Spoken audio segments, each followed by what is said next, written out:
लेक्चरमध्ये लोकसंख्या हा टॉपिक आपल्याला समजून घ्यायचा आहे. लोकसंख्या टॉपिकवरती बऱ्याच वेळेस प्रश्न आलेले असतात. रेग्युलर प्रश्न असतो असं म्हणायला हरकत नाही. लोकसंख्या टॉपिकवरती प्रिलिमला प्रश्न नसेल तर मेन्सला असेल, जिओग्राफीत नसेल तर इकॉनॉमिक्सला असेल, इकॉनॉमिक्सला नसेल तर चालू घडामोडीला काय होईना असेल. तर हे मुद्दे या ठिकाणचे लक्षात घेतले पाहिजेत.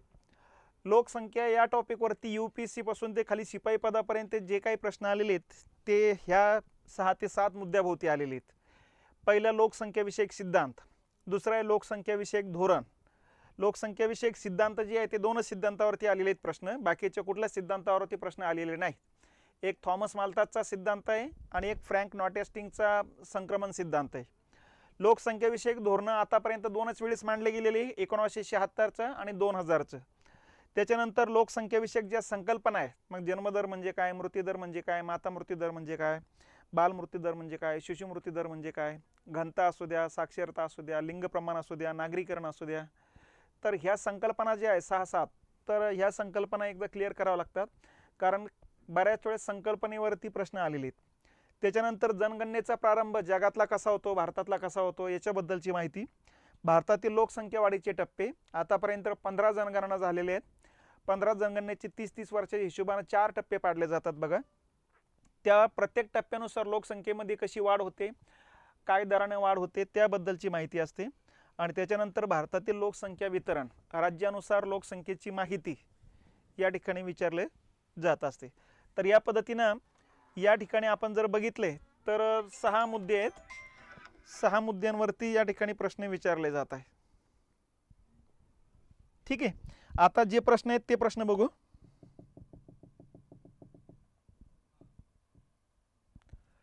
सगळ्यात पहिला प्रश्न येतो असतो 1981 ते 2011 या कालावधीतील भारतीय लोकसंख्या वाढ आणि कालसापेक्ष बदल कोणती लोकसंख्या संक्रमण अवस्था दाखवते. हे बघा, हा जो प्रश्न आहे हा प्रश्न लोकसंख्याविषयक आपले जे टप्पे, भारताचे लोकसंख्याविषयक 4 टप्पे, त्या 4 टप्प्याविषयीचा हा प्रश्न येतो असतो. आता हे 4 टप्पे कसे कसे ते लक्षात घेतले पाहिजे आपण. या ठिकाणी पहिला जो टप्पा येतो लोकसंख्येचा तो येतो 1891 ते 1921. दुसरा जो टप्पा आहे तो 1921 ते 1951. ठीक आहे. तिसरा जो टप्पा येतो 1951 ते 81 आणि चौथा जो टप्पा येतो तो 1981 ते 2011. अशा प्रकारचे टप्पे आहेत. हे बघा, या ठिकाणी लक्षात घेतलं पाहिजेत. 81ला आपली लोकसंख्या होती 23,68,00,000. ती 1921ला भरली 25,21,00,000. म्हणजे इथं लोकसंख्या वाढ जी झालेली आहे ही जवळपास 1.5 कोटीनं वाढ झालेली आहे. सगळे आकडे कोटीमध्ये आहे.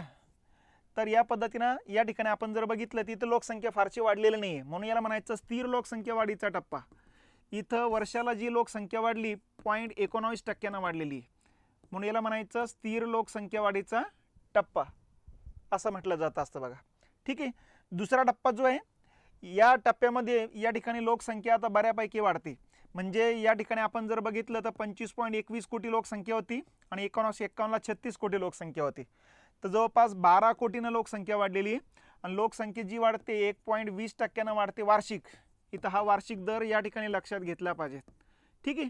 तर इथं लोकसंख्या गती वाढते. आता लोकसंख्या वाढीची जी आहे गती वाढते, पण एकदम जास्त गती वाढलेली नसते. आता सर्वात जास्त गती वाढते या कालखंडात, कारण या कालखंडात 51च्या जनगणनेनुसार 36 कोटी लोकसंख्या असते, तर 81ला ही जवळपास 68 कोटी लोकसंख्या भरत असते बघा. ठीक आहे. 36 दोन्ही 72, 4 कमी, म्हणजे 36 म्हणून 4 काढले तर 32 कोटीनं लोकसंख्या वाढलेली आहे. आणि हा लोकसंख्या वाढीचा दर जो आहे ते 2 जवळपास 19% येतो असतो. ठीक आहे. इथं सर्वाधिक लोकसंख्या वाढते, म्हणून याला म्हणायचं लोकसंख्या विस्फोटाचा टप्पा.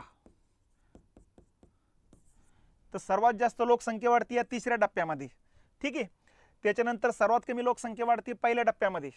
आणि जो चौथा टप्पा असतो, चौथ्या टप्प्यामध्ये 68ला जर लोकसंख्या जर बघितली तर 68 कोटी 81ला, आणि 2011ला जर बघितली आपण तर ही लोकसंख्या आपल्याला माहिती आहे 121 कोटी. म्हणजे या ठिकाणी हे 32 आणि 21 म्हणजे 33, 43, 53 कोटीनं लोकसंख्या या कालखंडात वाढते बघा. म्हणजे हा वाढीचा दर जो आहे ते 2.09%. म्हणजे या ठिकाणी लोकसंख्या वाढीच्या दराला आता कुठेतरी अटकाव बसलेला आहे. म्हणून इथं लोकसंख्या वाढते परंतु वाढीचा दर घटतो.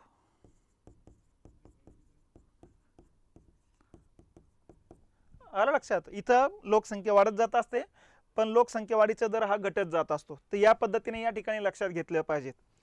तर या ठिकाणी लोकसंख्या वाढीचे आपले 4 टप्पे आहेत. या 4 टप्प्यामध्ये सर्वाधिक लोकसंख्या वाढती तिसऱ्या टप्प्यामध्ये, सर्वात कमी लोकसंख्या वाढती असते पहिल्या टप्प्यामध्ये.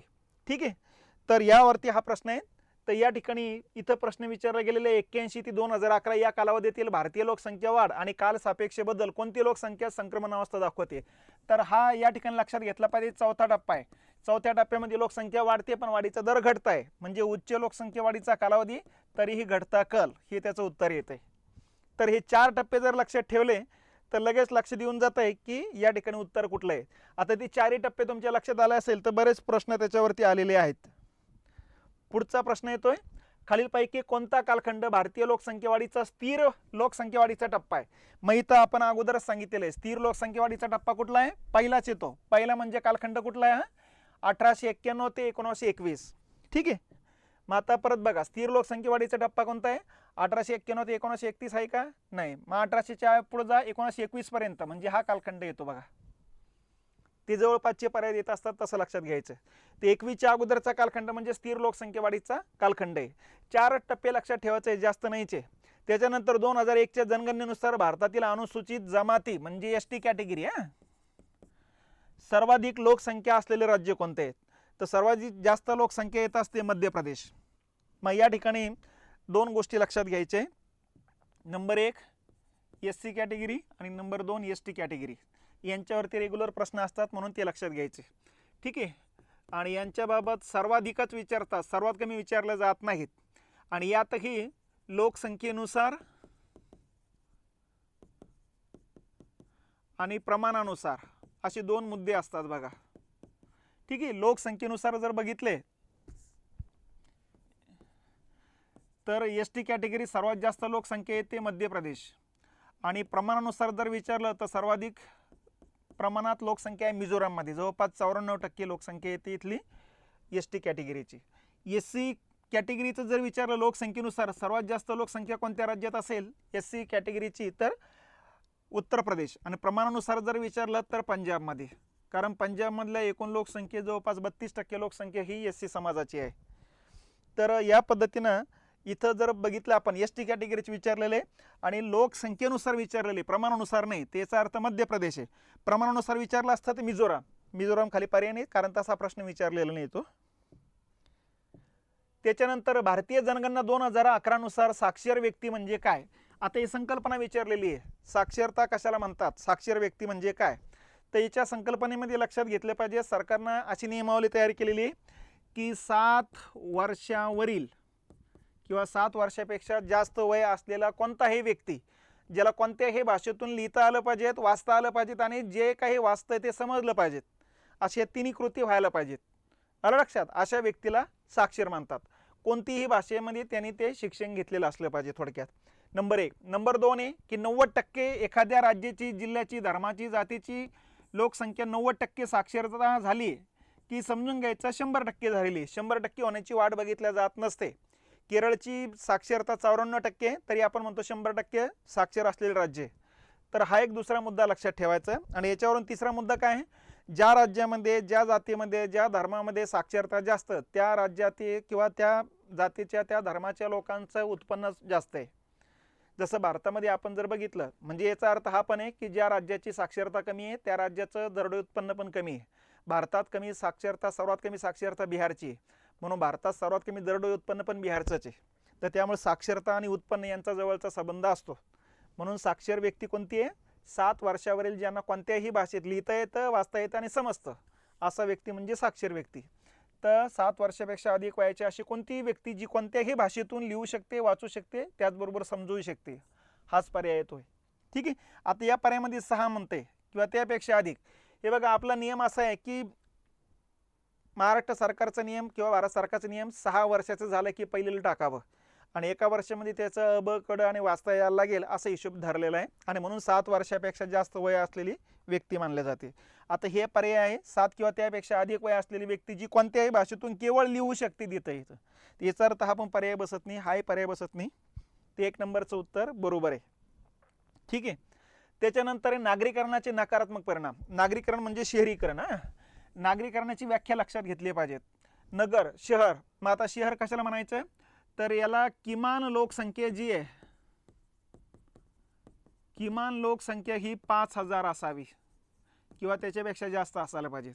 नंबर 1. नंबर 2, तिथली घनता 400 पेक्षा जास्त असावी दर चौरस किलोमीटर पाठीमागं. ठीक आहे.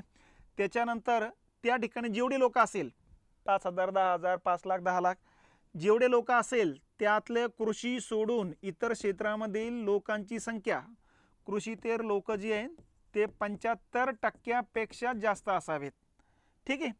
आणि त्या ठिकाणी मनपा, महानगरपालिका किंवा नगरपालिका या स्थानिक स्वराज्य संस्था असाव्यात. हे 4 नियम लक्षात ठेवा. हे 4ही नियम ज्या भागाला लागू होतात त्याला शहर म्हणायचं किंवा नगर म्हणायचं, आणि त्या भागामध्ये राहणाऱ्या लोकसंख्येला म्हणायचं नागरीकरण. आलं लक्षात. तर मग नागरीकरणाचे चांगले पण परिणाम आहे, वाईट पण आहे. चांगले परिणाम काय आहे, त्या ठिकाणी पायाभूत सुविधा मोठ्या प्रमाणात उपलब्ध असतात. पिण्याचं पाणी असेल, त्याच्यानंतर लाईट असेल, स्वच्छता असेल, आरोग्याच्या सुविधा आहे, करमणुकीच्या सुविधा आहे. ठीक आहे. तर त्या ठिकाणी मुबलक प्रमाणात उपलब्ध असतात. तर अशा प्रकारचे चांगल्या बाबतीत विचार जर केला नागरीकरणाचे तर ते चांगले परिणाम आहे. नकारात्मक परिणाम म्हणजे वाईट नेमके काय, दोष काय त्याचे, तर जास्तच नागरीकरण झालं, जास्तच पब्लिक एका ठिकाणी राहत असेल तर त्यांचा पहिला घराचा प्रश्न तयार होतो. दुसरा प्रश्न आहे घराची किमती वाढलेल्या असल्यामुळे झोपडपट्ट्या निर्माण व्हायला लागतात. तिसरा प्रश्न आहे की त्या ठिकाणी वाहतूक प्रमाणात वाढली, जास्त प्रमाणात वाढते म्हणून प्रदूषण वाढते बघा. ठीक आहे. तर या पद्धतीने सामाजिक गुन्हे वाढतात. तर हे सगळे नकारात्मक परिणाम आहे. इथे दिलेले मग सुखसुविधांची कमतरता नकारात्मक परिणाम आहे, बरोबर आहे. झोपडपट्टीची निर्मिती होते, नकारात्मक परिणाम आहेत. पर्यावरणीय समस्या म्हणजे प्रदूषणात वाढ होते. ठीक आहे. आणि लोकसंख्या वाढल्या गेल्यामुळेच या समस्या तयार होतात. तर हे सगळे परिणाम नकारात्मक परिणाम येतात. तर हा थेरॉटिकल मुद्दा आहे, याला काही स्पेशल अभ्यासाची गरज नाही.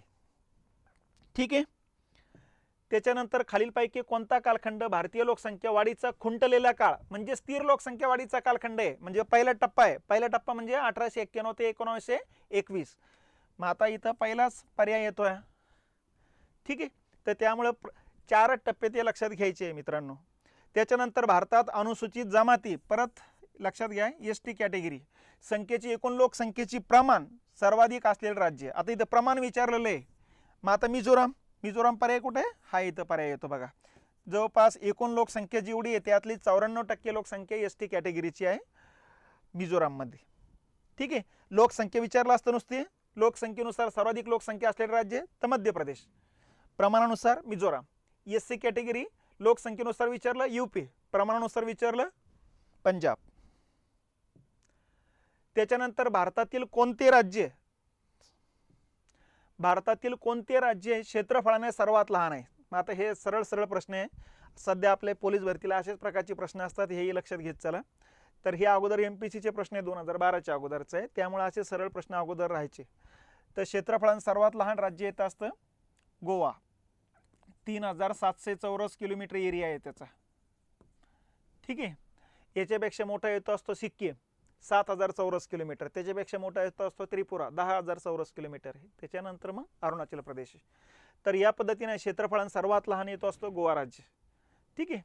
त्याच्यानंतर भारतातील या एकमेव राज्यात पुरुषांच्या संख्येपेक्षा स्त्रियांची संख्या अधिक आहे, म्हणजे लिंग गुणोत्तर दर सर्वात जास्त असलेलं राज्य कुठलं आहे, तर केरळ आहे. किती आहे, 1084. मग आता लिंग प्रमाण दर कशात मोजतात, तर 1000 पुरुषांमागे महिला किती आहेत त्याचा दर असतो. 1000 पुरुषांमागे 950 प्लस महिला असेल तर अनुकूल प्रमाण म्हणायचं आपण, आणि 950 पेक्षा कमी महिला असेल तर प्रतिकूल प्रमाण म्हणायचं. आलं लक्षात. ज्या ठिकाणी महिलांचं प्रमाण अनुकूल आहे त्या ठिकाणी सामाजिक गुन्हे कमी घडतात. ज्या ठिकाणी महिलांचं प्रमाण प्रतिकूल आहे त्या ठिकाणी सामाजिक गुन्हे, महिलांवरचे अत्याचार, बलात्कार या सगळ्या घटना सर्वात जास्त घडत असतात. ठीक आहे. ज्या ठिकाणी महिलांची संख्या कमी त्या ठिकाणी पितृसत्ताक पद्धती आहे, ज्या ठिकाणी महिलांची संख्या जास्त आहे त्या ठिकाणी मातृसत्ताक पद्धती आहे. त्याचबरोबर लक्षात घ्यायचं, दक्षिण भारतामध्ये मातृसत्ताक पद्धती असल्यामुळे दक्षिण भारतामध्ये महिलांची संख्या जास्त आहे. मग केरळ असू द्या, तामिळनाडू असू द्या, पॉंडिचेरी असू द्या, त्याच्यानंतर आंध्र प्रदेश असू द्या, सगळे 990 प्लस या ठिकाणी महिलांची संख्या आहे. जसं केरळला 1084 आहे, तामिळनाडूला 996 आहेत, आंध्र प्रदेश 993 आहे, पॉंडिचेरीला 1037 आहे. तर या पद्धतीनं आपण जर बघितले तर दक्षिण भारतामध्ये महिलांवरच्या अत्याचाराच्या बातम्या क्वचितच एखाद्या वेळेस येतील, पण उत्तर भारतामध्ये या बातम्या देणं बंद केलेल्या आहेत बऱ्याच लोकांनी आता, कारण त्या रोजच्याच घटना घडत चाललेल्या आहेत. तर हे एक लक्षात घेतलं पाहिजे आपण. त्याच्यानंतर भारतातील सर्वात जास्त लोकसंख्येची घनता कोणत्या राज्यात आहे? मग आता सर्वाधिक लोकसंख्येची घनता आपल्याला माहिती आहे बिहारमध्ये आहे. दर चौरस किलोमीटर पाठीमागं 1106 लोक राहतात. भारताचा दर आपल्याला माहिती असलं पाहिजे. भारतात सरासरी 382 लोक राहतात. महाराष्ट्रामध्ये या ठिकाणी 365 लोक राहतात.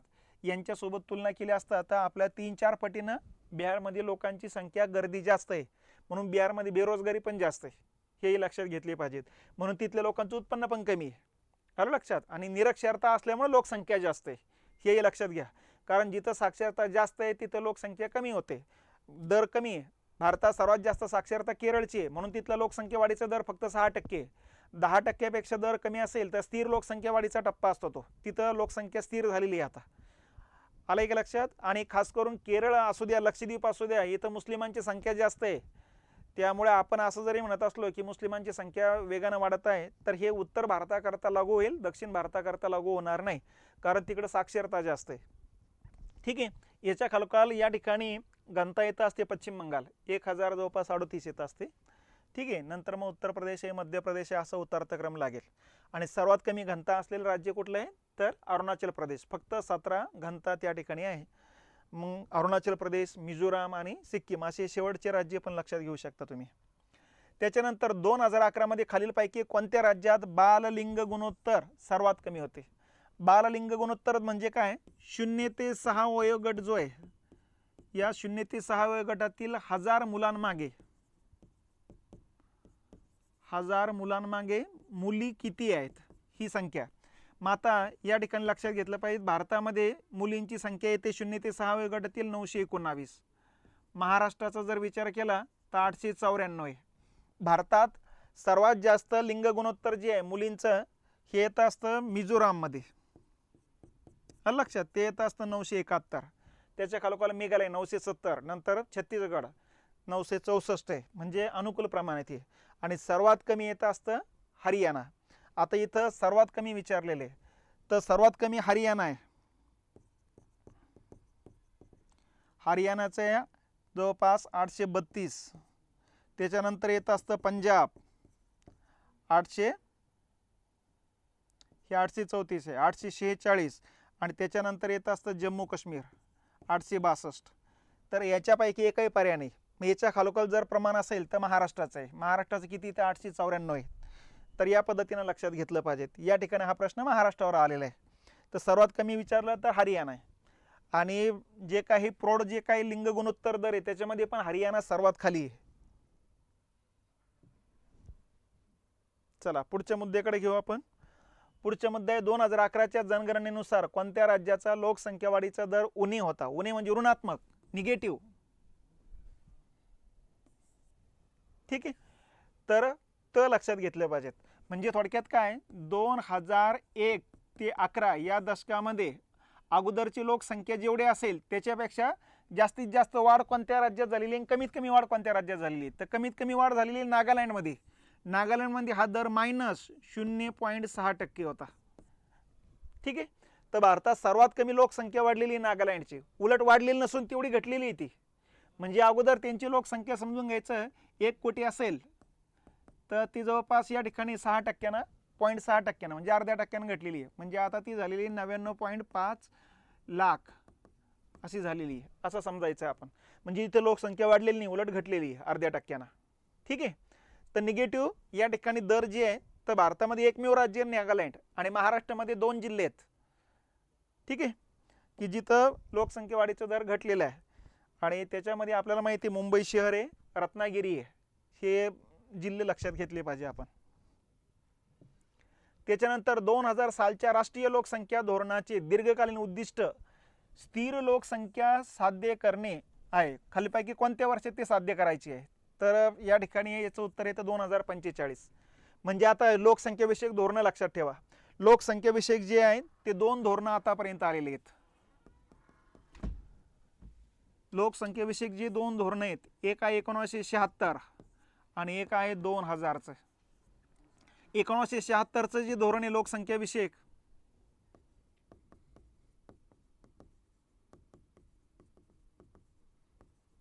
ठीक आहे, हे इंदिरा गांधींनी मांडलेले आहेत. आणि 2000चं धोरण जे आहे ते अटल बिहारी वाजपेयी यांनी मांडलेलं आहे. ठीक आहे.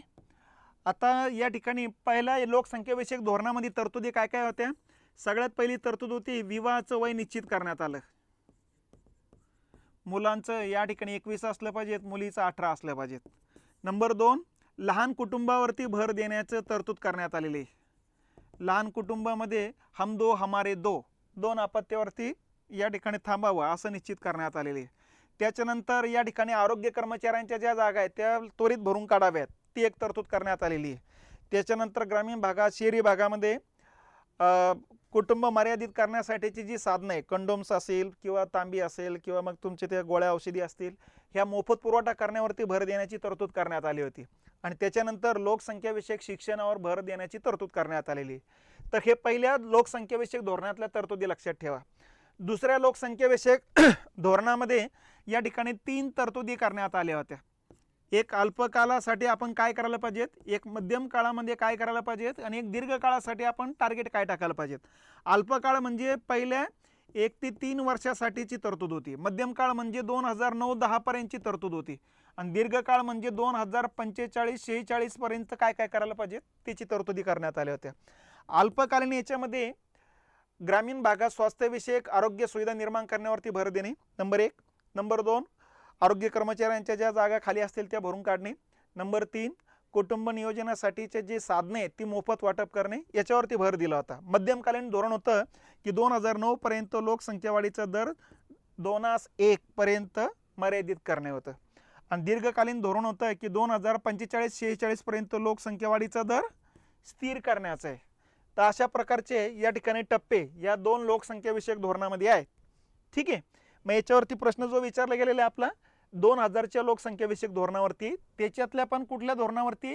दीर्घकालीन उद्दिष्टावरती. दीर्घकालीन उद्दिष्ट काय? मग 2045-46 पर्यंत लोकसंख्या वाढीचा दर स्थिर करण्याचा आहे. तिथं वर्ष विचारलेलं आहे कोणतं? तिथं 2045 दिलेलं आहे बघा. ठीक आहे.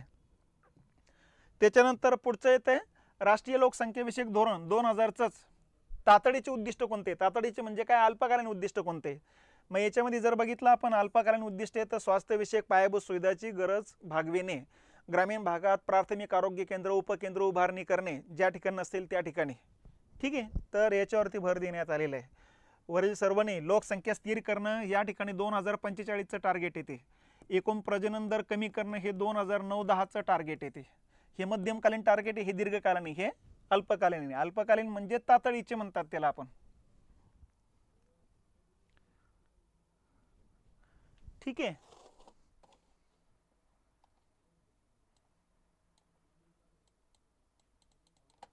चला पुढच्या मुद्द्याकडे जाऊ.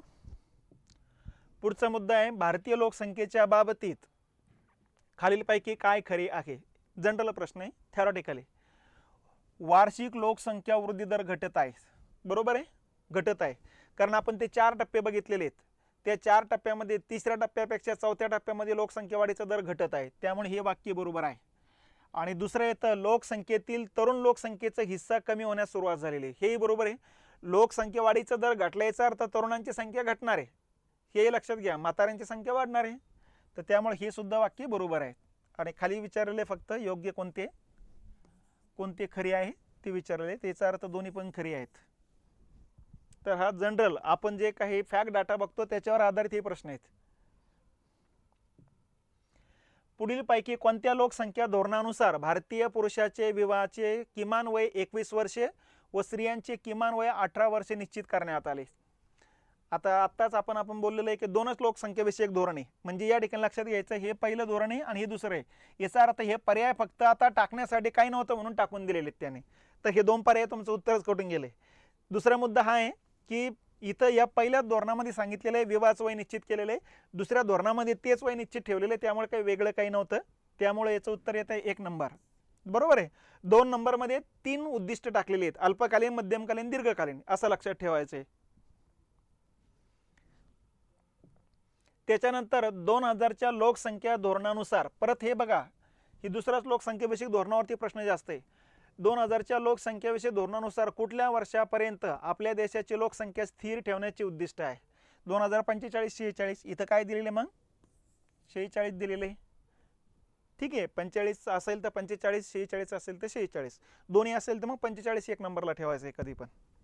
त्याच्यानंतर आता रिपीट प्रश्न व्हायला लागले की मग आपल्याला वाटायला लागतं यार तोचपणे यायला लागलेले, म्हणून ते अगोदर जे सुरुवातीला तुम्हाला 5-6 मुद्दे सांगितले तेवढे मुद्दे हाताकडून एकदा काढायचे बघा. नंतर कोणत्याही परीक्षा येऊ, UPSC येऊ की MPSC येऊ की पोलीस भरती येऊ की साधे तुमचं TET येऊ, CET येऊ, कोणते येऊ, इतक्याच जागेत ते प्रश्न असणार आहेत ते. ठीक आहे. 2011च्या जनगणनेनुसार देशातील लोकसंख्येची घनता, मग घनतेबद्दल आम्ही अगोदरच सांगितलेले. तर देशाची म्हणजे भारताची लोकसंख्येची घनता किती आहे? 382. महाराष्ट्र विचारलं तर 365 आहे. सर्वात जास्त विचारली घनता, सर्वात जास्त तुम्हाला अगोदर सांगितलेली बिहारची आहे. बिहारची किती आहे? 1106 आहे. ठीक आहे. 2 नंबर विचारली पश्चिम बंगाल आहे. पश्चिम बंगालची किती आहे? 1028 आहे. ठीक आहे. 3 नंबरला केरळची विचारली 860 आहे. सर्वात कमी विचारली तर मिझोराम आहे. मिझोरामची अरुणाचल प्रदेश. अरुणाचल प्रदेशची किती आहे? फक्त 17 आहे. त्याच्या खालोखाल मिझोराम 17 दोन्ही 34, 17 तरी 51 आणि 51 1 52. आणि 3 नंबरला येतो असतो सिक्कीम. सिक्कीमची किती आहे? 17 तरी 51, 17 चोक 68, 68ला उलटं करायचं 86. तर या पद्धतीनं तुम्ही पहिले 3 शेवटचे 3ही लक्षात घेऊ शकता. भारत महाराष्ट्र असंही लक्षात घेऊ शकता. पण पुढचं लक्षात घ्या, घनता कशात मोजतात तर प्रति चौरस किलोमीटर. याला असंही लिहू शकता आणि असंही लिहू शकता बघा. लक्षात 382 असं रेषा म्हणजे प्रति म्हणायचे त्याला चौरस किलोमीटर. तर घनताचं एकक काय? चौरस किलोमीटर आहे. साक्षरतेचे एकक काय? टक्केवारी आहे. ठीक आहे. तर त्या हिशोबाने नागरीकरण टक्केवारी असते. त्याच्यानंतर खालीलपैकी कोणत्या राज्याचे भौगोलिक क्षेत्रफळ जास्त आहे? सुरुवातीला कमी विचारलं होतं, आता जास्त विचारलेलं आहे. मग आता आपल्याला माहिती आहे सर्वाधिक क्षेत्रफळ असलेलं राज्य आहे राजस्थान. क्षेत्रफळ येतं 3,43,000 चौरस किलोमीटर. याच्या खालोखाल क्षेत्रफळ आहे मध्य प्रदेश. मध्य प्रदेश पर्यायच नाही, मग नंतर येतं महाराष्ट्र 3,07,000. त्याच्यानंतर येतं असतं उत्तर प्रदेश, नंतर आंध्र प्रदेश आहे. अगोदर आंध्र प्रदेश मोठा होता पण आता तेलंगणा वेगळा झालेला आहे. त्याच्यानंतर 2011च्या जनगणनेनुसार भारतातील राज्याच्या लोकसंख्या घनतेचा संदर्भात कोणता चढता क्रम आहे? आता सर्वात जास्त घनता इथे सर्वात लहान राज्य, याचा अर्थ आहे सर्वात कमी घनता. सर्वात कमी घनताचं आत्ता सांगितलेले मी. अरुणाचल प्रदेश 1 नंबरला आहे, मिझोराम 2 नंबरला आहे, सिक्कीम 3 नंबरला येते. मग बघा अरुणाचल प्रदेश 1 नंबरला, इथं पण आहे इथं पण आहे. 2 नंबरला मिझोराम येतं म्हणजे हा आहे. 3 नंबरला सिक्कीम आहे, हा आहे. हे 4 नंबरला आहे म्हणजे उत्तर येतं 3 नंबर. तर असे प्रश्न असेल तर पहिले 3 शेवटची 3 माहिती असाव्या लागतात. चौथा ऑटोमॅटिक लागून जात असतो. ठीक आहे. 4-4 विचारू द्या, 3-3 विचारू द्या, 2-2 विचारू द्या, पहिलं विचारू द्या. त्यासाठी पहिले 3-4 लक्षात घ्यायचेच कधी पण. त्याच्यानंतर खालील विधाने विचारत घ्या. अ, ब, क असे 3 दिलेले आहेत ABC मध्ये. 2011 मध्ये भारतातील लोकसंख्येची घनता 382 चौरस किलोमीटर होती. विधान बरोबर आहे? बरोबर आहे. भारतातली विचारलेली आहे, चौरस किलोमीटरमध्ये आहे, 382 आहे. ठीक आहे. 2011च्या जनगणनेनुसार देशातील साक्षरता दर 73% होता. बरोबर आहे. भारताचा 73% होता, महाराष्ट्राचे 82% होता. सर्वात जास्त केरळची आहे साक्षरता 94%. 2 नंबरला मिझोराम 91%. 3 नंबरला गोवा आहे 88%. सर्वात कमी साक्षरता विचारलं असतं ते बिहार आहे. बिहारची साक्षरता आपल्याला माहिती फक्त 62%. 2 नंबरला अरुणाचल प्रदेश आहे 65%. 3 नंबरला राजस्थान आहे 66%. तर अशा पद्धतीनं भारत महाराष्ट्र सर्वाधिक सर्वात कमी या हिशोबाने लक्षात घेत चालायचं. तर हे विधान बरोबर आहे. त्याच्यानंतर देशातील लिंग गुणोत्तर प्रमाण महिलांसाठी नेहमी अनुकूल राहिलेले आहे. राहिलेले आहेत का? नाही. मी अगोदर सांगितलेले अनुकूल म्हणजे 950 पेक्षा जास्त महिला असणे 1000 पुरुषांमागं. तर भारताचं महिलांचं प्रमाण किती आहे? 943 आहे. 950 पेक्षा कमी आहे याचा अर्थ प्रतिकूल प्रमाण आहे. प्रतिकूल प्रमाण आहे याचा अर्थ हे विधान चुकीचं आहे. अनुकूलही म्हणते, नेहमी म्हणतं परत आणखी. आतापर्यंत नेहमी नाही, 2001 नुसार पण नाही आणि आता पण नाही. ठीक आहे. तर त्यामुळं आता असत्य विचारलेले, असत्य फक्त एकच आहे सी, आणि सीचा पर्याय 2 नंबर आहे. आणि आपण कधी कधी इकडे लक्ष देत नाही, न तर आपलं लक्ष देतं हे हे उत्तर बरोबर आहे, आणि असा पर्याय पण असतो खाली, आणि घरी आल्यावर म्हणतो आपण यार याचं उत्तर एमपीसीने हे दिलं, मग लक्ष देतं यार असत्य विचारलं होतं. तर त्यामुळं नुसतं माहिती असून चालत नाही, काळं करताना पण आपलं डोकं ठिकाणावर ठेवावं लागेल राजा हो. नसतं हाताने असे प्रश्न गेले, सोपे प्रश्न जर हाताने जर गेले तर अवघड प्रश्न काही येणार नाही. तर या ठिकाणी थोडं लक्ष घालत चला. त्याच्यानंतरचा प्रश्न येतो, भारतातील लोकसंख्येची गुणात्मक वैशिष्ट्ये व शहरीकरणासंदर्भात कोणते विधान बरोबर नाही? शहरीकरणासंदर्भात कोणते विधान बरोबर नाही? दरडोई उत्पन्नातील वाढ व शहरीकरण यांचा सकारात्मक संबंध आहे, बरोबर आहे. शहरीकरणामध्येच नेहमी लक्षात ठेवलं पाहिजे की साक्षर व्यक्ती या ठिकाणी जास्त असतात शहरी भागामध्ये, आणि हे कुशल कामगार म्हणून काम करत असतात, त्यामुळे साहजिकच यांचं दरडोई उत्पन्न जास्त असतं, त्यामुळे एकमेकांचा सकारात्मक संबंध आहे, ही विधान बरोबर आहे. शहरीकरण व रोजगार वाढ यांच्या सहसंबंध नाही, आहे सहसंबंध आहे. कारण जो काही साक्षर व्यक्ती असतो तो एखादा व्यवसाय उद्योग स्थापन करत असतो, आणि त्या ठिकाणी 4, 5, 10, 12, 15, 20 लोकांना तर वाहन रोजगार देतो असतो, त्यामुळं शहरीकरणामध्ये रोजगार वाढतच असतो, हेही लक्षात घ्या. आजही ग्रामीण भागातून शहरी भागात येणाऱ्या लोकांची संख्या जास्त आहे, कारण ग्रामीण भागामध्ये आता रोजगाराची कॅपॅसिटी तेवढी राहिलेली नाही जेवढी अगोदर होती. तर त्यामुळे हे विधान चुकीचं आहे. शहरीकरणासोबत लोकांच्या राहणीमानाच्या दर्जात वाढ होते, हेही बरोबर आहे, कारण शहरी भागातल्या लोकांचं उत्पन्न जास्त आहे, म्हणून या ठिकाणी पायाभूत सुविधा मोठ्या प्रमाणात असतात. शहरीकरण व दारिद्र्याखाली लोकसंख्या यांच्यात नकारात्मक संबंध असतो, बरोबर आहे. शहरीकरण झालं म्हणजे लोकांचं उत्पन्न वाढतं, लोकांचं उत्पन्न वाढलं म्हणजे दारिद्र्याखाली लोकांची संख्या कमी होते, आलं लक्षात, म्हणून यांचा नकारात्मक संबंध असतो, हेही विधान बरोबर आहे. मग आता विचारलेलं बरोबर कोणतं नाही, तर 2 नंबर बरोबर नाही, म्हणजे आपलं उत्तर येतं 2 नंबर. तर थेरॉटिकल प्रश्न आहे. त्याच्यानंतर लोकसंख्येची घनता कशा प्रकारे मोजल्या जाते, म्हणजे याचं युनिट काय, एकक काय, याचं लोकसंख्या कशात मोजतात, कोणत्या एककात मोजतात? तर मग चौरस किलोमीटर आपण अगोदरच सांगितलेलं आहे, 382 चौरस किलोमीटर असं लिहिता येतं, किंवा इंग्लिशमध्ये असं लिहितात ते, ठीक आहे. मग आता कुठला पर्याय येतो, दर चौरस किलोमीटर म्हणजे काय, 1 किलोमीटर असा, 1 किलोमीटर असा, 1 किलोमीटर असा, 1 किलोमीटर असा, याला म्हणायचं 1 चौरस किलोमीटर. भारताची जेवढी लोकसंख्या आहे एका चौरस किलोमीटर मागे किती राहते? मग हे काढायचं असेल तर कसं करायचं, एकूण लोकसंख्या जी भारताची एकूण लोकसंख्या भागिले एकूण क्षेत्रफळ यांचं जे गुणोत्तर येईल त्यालाच म्हणायचं प्रति चौरस किलोमीटर पाठीमागे किती लोक राहतात, ती संख्या. झालंय, ठीक आहे. लोकसंख्या संक्रमण सिद्धांतानुसार दुसऱ्या टप्प्यामध्ये आता लोकसंख्याविषयक सिद्धांतावरती प्रश्न विचारायला सुरुवात झालेली आहे. मग आता लोकसंख्याविषयक संक्रमण सिद्धांत, मी अगोदरच सांगितलेले लोकसंख्येविषयक 2 सिद्धांत आहे.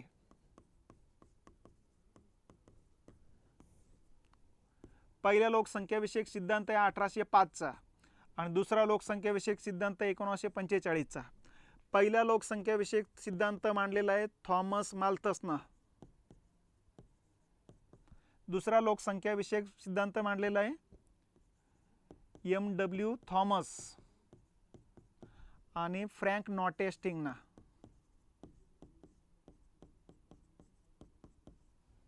या दोघांनी मांडलेला आहे तो.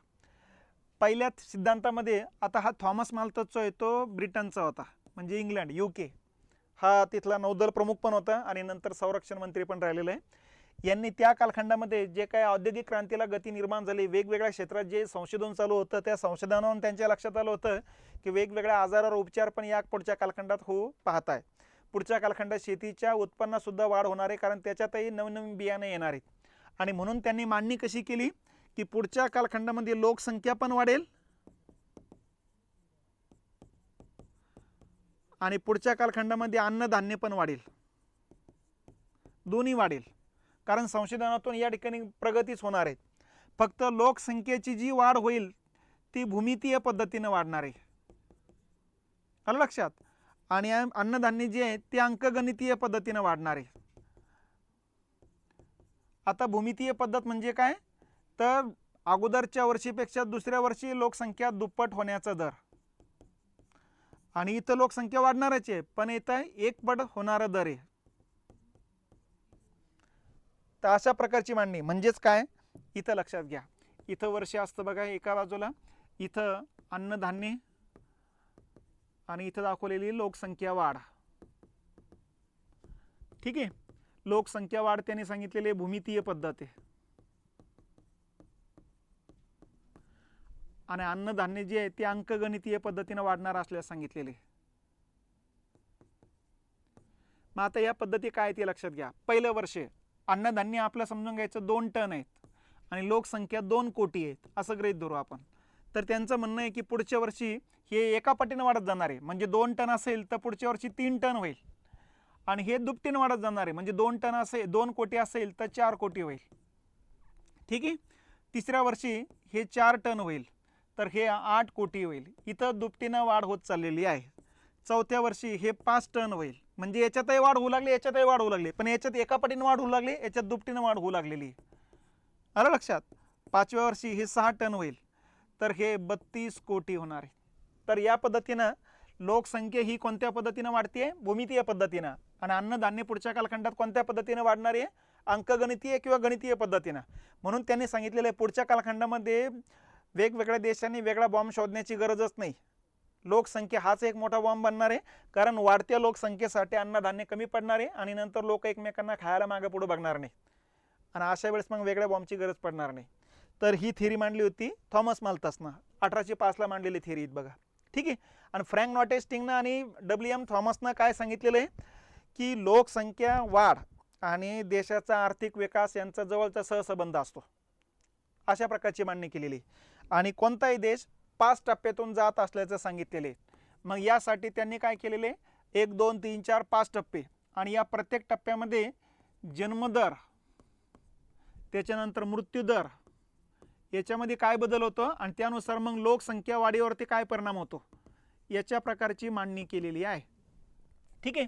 आणि इथं विकासाचा टप्पा सांगितलेला आहे त्याने. तर पहिला लोकसंख्या वाढीचा टप्पा कृषीवर आधारित शेती असते, मागास शेती म्हणू आपण त्याला. म्हणजे इथं आपलं शेती क्षेत्रामध्ये उद्योग आपलं या ठिकाणी यांत्रिकीकरण नाही आहे, काही नाही, काही एकदम अपारंपरिक पद्धतीने शेती चालू आहे. तर हा पहिला टप्पा राहील कोणत्या देशाचा. तर ज्या वेळेस हा टप्पा असतो त्या देशामध्ये लोकसंख्या वाढीचा दर जास्त असतो, मृत्यूदरही जास्त आहे, जन्मदर पण जास्त आहे. आकडेवारी तर सांगायचं तर हजाराच्या पाठीमागे जन्माला येतात 49, मरण पावतात 48. म्हणजे जन्मदरही हजारही जास्त आहे, मृत्यूदरही जास्त आहे. त्यामुळे तो लोकसंख्या वाढीचा दर कसा आहे? स्थिर. कितीनं लोकसंख्या वाढते? हजाराच्या पाठीमागे फक्त 1 वाढते. त्यामुळे याला म्हणायचं स्थिर लोकसंख्या वाढीचा टप्पा. ठीक आहे. नंतर मग हळूहळू त्या देशामध्ये विकासाला सुरुवात होते, संशोधनाला सुरुवात होते आणि संशोधनाला सुरुवात झाल्यानंतर मग कृषी विकास होतो बघा. कृषी विकास झाल्यामुळं लोकांचं उत्पन्न वाढतं. उत्पन्न वाढल्यामुळं या ठिकाणी आपण जर बघितलं तर जन्मदर तसाच राहतो, या टप्प्यामध्ये जास्तच राहतो 49च. पण या ठिकाणी वेगवेगळे आजारावर उपचार झाल्यामुळं मृत्यूदर कमी होऊन जातो. मग या ठिकाणी मृत्यूदर होतं कमी. 48 असेल तर तो येतो जवळपास 28 पर्यंत. म्हणजे यांच्यातला फरक जर बघितला आपण तर 20-21चा फरक या. मग इथं प्रचंड गतीनं लोकसंख्या वाढते. आलं लक्षात. म्हणून याला म्हणायचं विस्फोटाचा टप्पा. तर जागतिक सिद्धांतानुसार दुसऱ्या टप्प्याला म्हणायचं विस्फोटाचा टप्पा. इथं लोकसंख्या हजाराच्या पाठीमागे जवळपास 21 वाढू लागलेली. ठीक आहे. तिसरा टप्पा येतो की या ठिकाणी आता कृषीचा पण विकास झालेल्या देशामध्ये आणि उद्योगधंदे पण आता हळूहळू सुरू झालेले आहेत.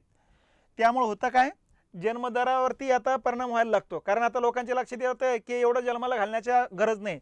पहिल्या टप्प्यात होतं काय, या ठिकाणी जन्मदर जास्त राहायचा कारण मृत्यूदर जास्त राहायचा. मृत्यूदर जास्त काय राहायचा, वेगवेगळे आजार यायचे वर्षभरामध्ये. साथीचे आजार यायचे आणि गावाचे गाव नष्ट होऊन जायचे. प्लेगची साथ आली तर गावाचे गाव नष्ट होऊन जायचे, कारण तो संक्रमित आजार राहायचा. तर त्यामुळं लोक काय करायचे, एकतर आयुर्मान कमी आणि त्याच्यामध्ये मरण्याची शक्यताच जास्त आहे. 7-8 जन्माला घातले तर त्याच्यातलं एखादा तरी 40-45 पर्यंत जिवंत राहील. हा त्यावाडी मागची त्यांची भूमिका राहायची बघा. म्हणून लग्न झाले की अष्टपुत्रवती भव आशीर्वाद देऊन मोकळे होऊन जायचे आणि आपल्याला वाटायचं की आता 7-8 होईपर्यंत थांबायचं नाही आपण. त्यामुळे जन्मदरही जास्त राहायचा आणि घरातले मुलांची संख्याही जास्त राहायची, म्हणून लोकसंख्या जास्त वाढत नव्हती. पण पुढच्या कालखंडामध्ये वेगवेगळ्या आजारावर उपचार सुरू झाले. मग परिणाम मृत्यूदरावर झाला, जन्मदरावर काही परिणाम झालेले नाही. पण यातून प्रचंड लोकसंख्या वाढल्यानंतर लक्षात येऊ लागलं की आता अगोदर लोक 30-40 पर्यंत जगायचे, आता 50, 60, 70, 80 पर्यंत जगू लागले. आणि इतक्या लोकांच्या खाण्यापिण्याचं कोणी सांभाळायचे, म्हणून इतके लोक जन्माला घालण्याची गरज नाही. म्हणून इथं आता जन्मदर जो आहे तो नियंत्रित होत असतो बघा, आणि मृत्यूदर सुद्धा नियंत्रितच होत असतो. जन्मदर 49 असेल तर हा जवळपास 30 पर्यंत येतो, हा 28 पर्यंत असेल तर हा जवळपास 20 पर्यंत येतो. इथं लोकसंख्या आता कमी गतीनं वाढते, कमी गती आहेत म्हणजे कितीनं वाढते, हजारामागं 10 वाढते. इथं हजारामागं 21 वाढते, इथं दर कमी झालेले आहे आता. त्याच्यानंतर चौथा टप्पा येतो, कृषी आणि उद्योगामध्ये उच्च विकास दर गाठला जातो. ठीक आहे, याच्यामध्येच त्यामुळे होतं काय, आणखीन जन्मदर कमी होऊन जातो. जन्मदर या ठिकाणी आता 30 असेल तर या ठिकाणी आता तो कमी होऊन जातो. कमी म्हणजे या ठिकाणी समजून घ्यायचं 20 पर्यंत कमी झालेला आहे. हा पण कमी होऊन जातो असतो बघा, हा कमी होतो म्हणजे आता 20 वरून 15 पर्यंत आलेला आहे. म्हणजे या ठिकाणी आता लोकसंख्या वाढीचा परत स्थिर लोकसंख्या वाढीचा टप्पा येतो, कारण लोकसंख्या या ठिकाणी हजाराच्या पाठीमागं 5 वाढते. 10 पेक्षा कमी वाढीचा दर असेल तर स्थिर लोकसंख्या वाढीचा टप्पा आहे. म्हणून इथं लोकसंख्या वाढ परत स्थिर टप्प्यावरती येते. आणि नंतर मग स्वयंचलनाचा जो टप्पा येतो, म्हणजे या ठिकाणी कामधंदे सगळे उद्योग त्या यंत्रच करत आहे, रोबोट वगैरे हेच करतात. त्या ठिकाणी लोकांना उत्पन्न जास्त करण्याची गरज नाही, ऑटोमॅटिक रात्रंदिवस कारखाने चालू राहतात, रोबोट वगैरे ते कारखाने चालवतात, कामगारांची तेवढी गरज पडत नाही आणि उत्पन्न भरमसाठ वाढून जातं कारण खर्चच नसतो. तर असा टप्पा येतो. अशा टप्प्यामध्ये विकसित देशामध्ये हे टप्पे असतात. एकदम विकसित झालेले जो देश आहे त्याच्यामध्ये हा 5वा टप्पा असतो बघा. इथं जन्मदर जो आहे तो मृत्यूदरापेक्षा कमी असतो बघा. म्हणजे या ठिकाणी मृत्यूदर जर बघितला आपण, हा कमीच आहे. समजून घ्यायचा हा 7 असेल तर हा 5च राहतो. म्हणजे इथं लोकसंख्या आपण जर बघितलं तर दरवर्षी हजाराच्या पाठीमागं ऋणात्मक दर चालतो 2 म्हणजे दरवर्षी जेवढी लोकसंख्या वाढत असेल त्याच्यामध्ये 2% घटत चाललेली आहे. म्हणून इथं ऋणात्मक दर असतो हा. आणि अशा देशामध्ये झपाट्याने लोकसंख्या कमी होत असते. जपान, जर्मनी, ठीक आहे, रशिया, ऑस्ट्रेलिया हे देश जर बघितले आपण ऋणात्मक दर आहेत. आणि म्हणून इथं झपाट्याने लोकसंख्या घटत चाललेली आहे. म्हणून हे देश वारंवार सांगतात की पुढच्या 50 वर्षानंतर आपला वंश जे आहे ते संपुष्टात येऊन जाऊ शकतो, त्यामुळे लोकसंख्या वाढवली पाहिजेत. म्हणून या देशामध्ये लोकसंख्या वाढीचे कार्यक्रम हातात घेतलेले आहेत. जसं जपाननं हातात घेतलेलं आहे की एखाद्या दाम्पत्याला एखादा अपत्य जन्माला येत असेल तर त्याला 18 वर्षापर्यंत 3-3, 4-4 हजार रुपये किंवा 6-6 हजार रुपये शिष्यवृत्ती दिले जात असते. त्याच घरामध्ये दुसरा अपत्य जन्माला येत असेल तर प्रत्येकाला 12-12 हजार दिले जाते. त्याच घरात तिसरा अपत्य जन्माला येत असेल तर प्रत्येकाला 16-16 हजार, तिघं असेल 16 तरी 48 हजार असे शिष्यवृत्ती दिल्या जात असते बघा. तर हा जपानचा कार्यक्रम आहे. तुम्ही सर्च केलं स्वीडनचा कार्यक्रम जर बघितला तर स्वीडनमध्ये त्यांनी तरतूद केलेली आहे काय, की जो कोणी लग्न करेल त्यांना या ठिकाणी संध्याकाळी 6 पर्यंत जॉब असेल, बाकीच्यांना 8 पर्यंत जॉब राहील, शुक्रवार शनिवार सुट्टी राहील. ठीक आहे. त्याच्यानंतर त्याला जर दुपारीच वाटलं की आपल्याला घरी जायचं आहे तर तो कोणाची परवानगी न घेता घरी जाऊ शकतो. पण जे लग्न करणार नाही त्यांना संध्याकाळी 8 पर्यंत जॉब राहील, फक्त रविवारची सुट्टी राहील त्यांना, आणि बाकीच्या कुठल्याही फॅसिलिटीज राहणार नाही. ती हेच धोरण सध्या चायनानं पण आणले, कारण चायनाचं पण लोकसंख्या वाढीचा दर अतिशय कमी झालेला आहे. म्हणून त्यांनी पण सांगितलेलं आहे नोकरी लागायची असेल, तुम्हाला नोकरी पाहिजे असेल तर लग्न करावं लागेल म्हणून. तर या पद्धतीनं ह्या देशाचा हा ऋणात्मक दराचा परिणाम आहे, कारण पुढच्या कालखंडामध्ये डेमोग्राफीचे जे फायदे आहेत या देशांना मिळणार नाहीत, आणि म्हणून त्या हिशोबानं त्यांची तरतूद आहे. तर या हिशोबानं आपण 3ऱ्या टप्प्यात आहे सध्या, आणि ही बाकीचे विकसित देश 5व्या टप्प्यात आहे, हेही लक्षात घेतले पाहिजेत. आणि आफ्रिकन देश या पहिल्या टप्प्यामध्ये. तर आपला जो प्रश्न होता, आपला प्रश्न हा आहे लोकसंख्या संक्रमण सिद्धांतानुसार 2ऱ्या टप्प्यामध्ये लोकसंख्या सर्वात गतीनं वाढते. इथं आत्ताच आपण बघितलेले हा 2रा टप्पा आहे. या 2ऱ्या टप्प्यामध्ये प्रचंड लोकसंख्या वाढते, विस्फोटाचा टप्पा म्हणायचा आपण त्याला. मग इथं लोकसंख्या वेगानं वाढते, हा पर्याय बरोबर येतो. कमी अधिक प्रमाणात लोकसंख्या स्थिर असते, हे लागणार होणार नाही. लोकसंख्या वाढीचा दर स्थिर राहतो, हा पहिला आणि 4था टप्पा असतो. तर त्यामुळे याचं उत्तर येतं 1 नंबर. ठीक आहे. आता हे लोकसंख्याविषयक दोन्ही सिद्धांत बघितलेले, याच्यावरती जेवढे प्रश्न येतील डबल बघण्याची गरज नाही आपल्याला. याच्यावरती भरपूर प्रश्न आहेत, काय प्रश्न उद्या घेऊ वाटलंच आपण. ठीक आहे. आता हे शेवटचा मुद्दा घेऊ आजच्या याच्यामध्ये. 2011च्या जनगणनेनुसार केरळ राज्यामध्ये दर 1000 पुरुषांमागे महिलांची संख्या 1084 आहे, ही अगोदरच बोललेली आहे आपण. ठीक आहे. आणि त्याच्यानंतर 2001 ते 11 दरम्यान भारतातील लोकसंख्या वृद्धी दर हजाराच्या पाठीमागे किती होता, 2001 ते 11च्या दरम्यान. आलं लक्षात. तर हजारी हा दर होता आपला 17.64%, म्हणजे 17.70% म्हणू शकता आपण. 2001ला हा दर होता जवळपास 23%पर्यंत. आता तो कमी झालेला आहे. म्हणून आपण तिसऱ्या टप्प्यामध्ये, चौथ्या टप्प्यामध्ये, आपलं तिसऱ्या टप्प्यामध्ये येतो असतो. लोकसंख्या वाढते पण वाढीचा दर घटत चाललेला आहे आता. आलं लक्षात? तर या पद्धतीने हे लक्षात घेतलं पाहिजेत. अजून काही प्रश्न आहेत. 50-55 प्रश्न जवळपास या प्रकरणावरती वेगवेगळ्या परीक्षेला आलेले आहेत. यातले काही प्रश्न आज घेतलेले आपण. आता उरलेले प्रश्न उद्या घेऊ. ठीक आहे.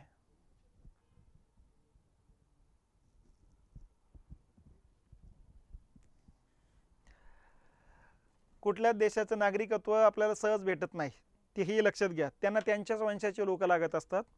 तर त्यामुळं जापान असू द्या, स्वीडन असू द्या, या देशामध्ये फिरण्यासाठी जाऊ शकतात. पण नंतर विवाहाच्या रूपानं तिथं नागरिकत्व घेता येऊ शकतं. ठीक आहे. त्याच्यावर डोकं लावण्याच्या ऐवजी आपण आपल्याच भागात डोकं लावा. इथं थोडं फार काही बदल होऊ शकतो.